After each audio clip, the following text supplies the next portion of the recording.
عشر کی ادائیگی سے متعلق اہم مسائل۔ مسلمان اپنے دین کی تکمیل کے لیے جن باتوں کا محتاج ہے ان کا علم حاصل کرنا فرض ہے۔ درست عقائد، ارکان اسلام کے ضروری مسائل، دل سے متعلق ضروری امور، اپنے شعبہ سے متعلق شرعی احکام وغیرہ، ان سب چیزوں کا علم حاصل کرنا ہر مسلمان پر فرض ہے۔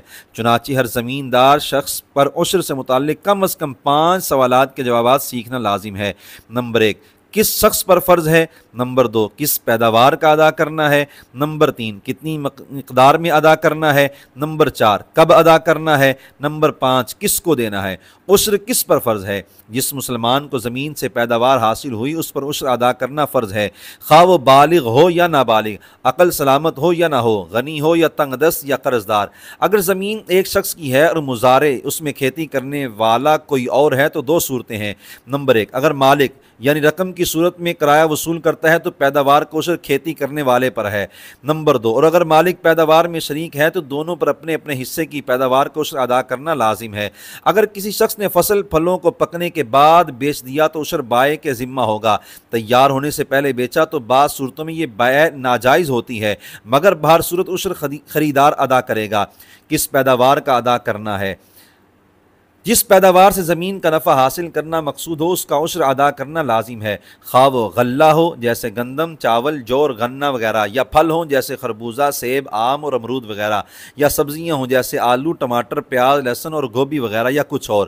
اگر پیداوار سے زمین کا نفع حاصل کرنا مقصود نہیں تو عشر لازم نہیں، جیسے گھاس وغیرہ اور وہ چیزیں جو از خود اگاتی ہیں۔ عشر لازم ہونے کے لیے پیداوار کی مقدار مقرر نہیں، جتنی پیداوار بھی حاصل ہو، کم ہو یا زیادہ، اس کا عشر ادا کرنا فرض ہے، کیونکہ رب کریم نے مقدار کی تفصیل بیان کیے بغیر ارشاد فرمایا اور کٹائی کے دن اس کا حق ادا کرو۔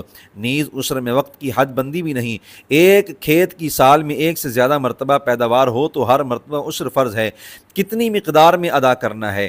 جس زمین کی آب پاشی قدرتی پانی سے ہو، بارش یا قیمت خرچ کیے بغیر نہر کے پانی سے سیراب کی، اس کی کل پیداوار کا 10واں حصہ یعنی 10% ادا کرنا لازم ہے۔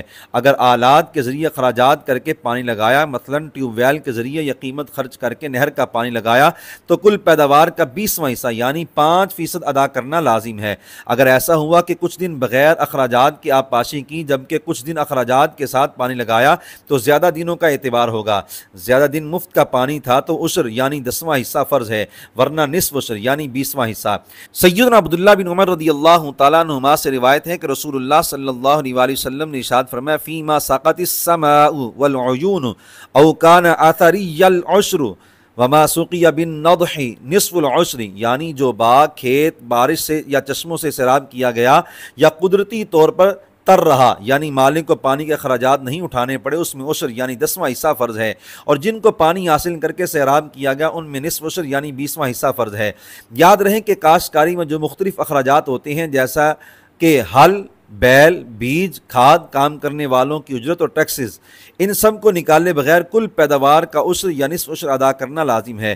اگر کوئی شخص پیداوار کا 10واں یا 20واں حصہ دینے کے بجائے اس کی قیمت کو بطور عشر ادا کرے تو بھی جائز ہے، یعنی چاہے تو 10واں یا 20واں حصہ دے دے اور چاہے تو اس کی قیمت ادا کر دے۔ کب ادا کرنا ہے؟ جب پیداوار حاصل ہو جائے تو عشر ادا کرنا لازم ہے۔ اگر کوئی شخص کھیتی ظاہر ہونے کے بعد یا پھل قابل نفع ہونے کے بعد پیشگی طور پر عشر ادا کر دے تو بھی جائز ہے، مگر افضل یہی ہے کہ پیداوار حاصل ہونے کے بعد عشر ادا کیا جائے۔ پیداوار حاصل ہونے کے بعد بلا وجہ عشر کی ادائیگی میں تاخیر کرنا گناہ ہے، حتیٰ کہ عشر ادا کرنے یا اس کی مقدار الگ کرنے سے پہلے پیداوار کو استعمال کرنا جائز نہیں۔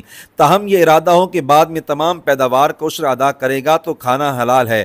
اگر معاذ اللہ سستی یا جہالت کی وجہ سے کسی شخص نے گزشتہ سالوں میں پیداوار کا عشر ادا نہ کیا ہو تو بھی وہ معاف نہیں، اب لازم ہے کہ تاخیر پر توبہ کرے اور گزشتہ سالوں کا حساب لگا کر استطاعت کے مطابق ادا کرتا رہے۔ کس کو دینا چاہیے؟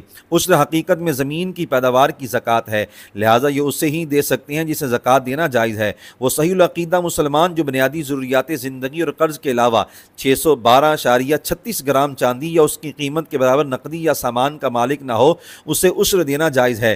پیشہ ور بکاری عموماً مالک نصاب ہوتے ہیں، ایسے لوگوں کو مال زکوٰۃ دینا جائز نہیں۔ نمبر 1، عشر کی ادائیگی کے لیے مال الگ کرتے وقت یا مستحق کو دیتے وقت دل میں عشر ادا کرنے کی نیت ضروری ہے، مستحق کو بتانا ضروری نہیں کہ مال زکوٰۃ ہے۔ نمبر 2، عشر کی ادائیگی کے لیے مستحق کو مالک یعنی اونر بنانا ضروری ہے، اسی لیے مسجد میں عشر دینا درست نہیں۔